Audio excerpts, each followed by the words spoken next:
সবশেষ ইসকনকে ব্যবহার করে সেই মরণ কামড় দিতে চেয়েছিলেন নরেন্দ্র মোদী। আসসালামু আলাইকুম, আমি আশরাফুল ইসলাম আমিন।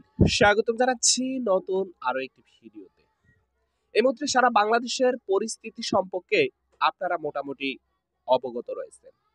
গত দুদিন আগে ইসকন নেতা চিন্ময় কৃষ্ণ দাসকে যখন গ্রেপ্তার করা হয়েছে, তারপরে গতকালকে যখন তাকে আদালতে উঠানো হয়েছে, আদালত থেকে যখন নির্দেশ আসছে যে তাকে কারাগারে প্রেরণ করা হোক, যখন তাকে কারাগারে নেওয়া হয়েছে তখনই ইসকন পন্থীরা যে পরিস্থিতি সৃষ্টি করেছে, যে অবস্থা তারা সেখানে দেখিয়েছে, আমরা এর আগেও দেখেছি যে বড় বড় কিছু চক্রান্ত হয়েছে। ওই সকল চক্রান্তের ডক্টর ইউনূস সাহেব কিন্তু পর্যাপ্ত জবাব দিয়েছে। তবে এবারও আমার মনে হচ্ছে এই চক্রান্তের একটা শেষ হতে যাচ্ছে। সম্মানিত দর্শক ভাইরা, তাহলে কি ভারত থেকে ইসকন দিয়ে মূলত কলকাঠি লড়ানোর চেষ্টা করতেছে? শেখ হাসিনার পরম বন্ধু ভারতের প্রধানমন্ত্রী নরেন্দ্র মোদী শেখ হাসিনার চরম বিপদে সেটি প্রমাণও করেছেন তিনি। তবে শত চেষ্টা করেও বাংলাদেশে তাকে টিকিয়ে রাখতে পারেনি মোদী সরকার। তাই নানা উপায়ে দ্বিতীয় অভ্যুত্থানের মাধ্যমে শেখ হাসিনার পুনর্বাসনের চেষ্টায় প্রতিবেশী এই দেশটি।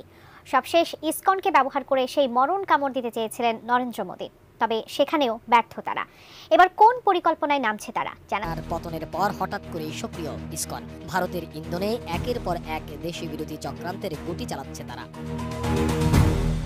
দীর্ঘ ১৬ বছর ধরে লুটপাট, গুম, খুন, গণহত্যা সহ মানবতা বিরোধী নানা অপরাধ করেছে আওয়ামী লীগ সরকার। তাই জনরোষের কারণে প্রকাশ্যে আসতে পারছে না দলটির নেতাকর্মীরা। আর এই কারণেই আড়ালে থেকে একের পর এক দেশ বিরোধী ষড়যন্ত্রের কলকাঠি নাড়ছে ফেসিবাদের দোসররা। ইতিমধ্যে আনসার লীগ, রিকশা লীগ, বিশ্ববিদ্যালয় লীগ, গার্মেন্টস লীগ, দাবি দেওয়া লীগ, ১৬ বছরের বঞ্চিত লীগ সহ নানা রূপে প্রতি বিপ্লবের চেষ্টা করে ব্যর্থ হয়েছে তারা। এসব করে সাধারণ মানুষের জনজীবন অতিষ্ঠ করে তোলে আওয়ামী লীগ। সবশেষ ২৫ নভেম্বর সারা দেশ থেকে কিস্তি লীগের সদস্যদের এনে শাহবাগে সমাবেশ করতেও ব্যর্থ হয় তারা।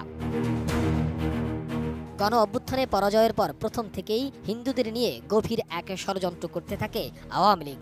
অন্তর্বর্তী সরকারকে অস্থিতিশীল করতে সাম্প্রদায়িক দাঙ্গা বাঁধানোর যে কয়টি প্রচেষ্টা করা হয়েছে, তার পিছনে বিতর্কিত ইসকন নেতা চিন্ময় কৃষ্ণ দাস ব্রহ্মচারীর সরাসরি ইন্ধন রয়েছে বলে তথ্য আছে গোয়েন্দা সংস্থাগুলোর কাছে।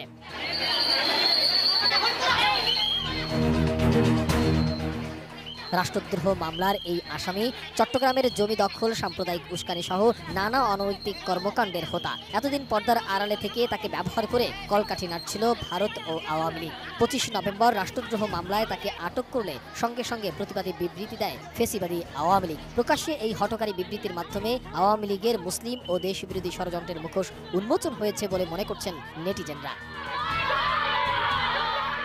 দর্শক, নিশ্চয়ই ভিডিওর সামান্যতম কিছু অংশ আপনারা দেখলেন। তো দিন শেষে এই পরিস্থিতিতে আপনাদের কি মতামত সেটা অবশ্যই আপনারা কমেন্টে লিখতে পারেন। এত বড় বড় ষড়যন্ত্র তারা করতেছে, যে সকল ষড়যন্ত্র এই পর্যন্ত করছে তারা সকল জায়গায় ব্যর্থ হয়েছে। তো দেখা যাক সামনে নতুন করে তারা কি ষড়যন্ত্র আঁকতে যাচ্ছে বা আঁকতে পারে। তো সম্মানিত ভাই, হচ্ছে টোটাল বিষয়টা। আজকের ভিডিওটি এখানে শেষ করতে চাই। দেখা হবে নতুন অন্য কোনো ভিডিওতে। সবাই ভালো থাকবেন। আসসালামু আলাইকুম ওয়া রাহমাতুল্লাহি ওয়া বারাকাতুহু।